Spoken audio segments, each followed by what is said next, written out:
আছে এদিক থেকে। আবার কোট।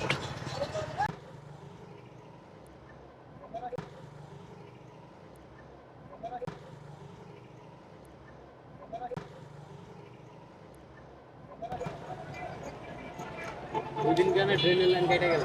হুম।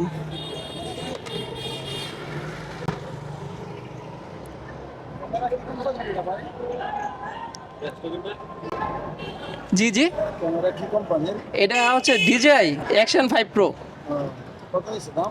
এটা হচ্ছে আমি নিছি 49। 50,000? আমরা দেখলাম সব রাস্তায় দিলে দিতেছে। কোন ক্যামেরাটা কি 50,000 টাকা? না না, শুধু ক্যামেরার দাম, এরপরে শুধু আপনার এই বাক্সটুকু? এরপরে একটা মাইক্রোফোন আছে, মাইক্রোফোনের দাম 14,000 টাকা, যেটা আমার ভিতরে এতটুকু এই আর কি। ঠিক আছে ভাই, ওকে, আল্লাহ হাফেজ ভাই, এটা হাতে রাখতো। বুঝতে এখন দিল্লি টাকাতে ধরে দিন ছবিটা বুঝছেন? তো যাক ভাইয়া, ক্যামেরার দাম শূন্য অবাক।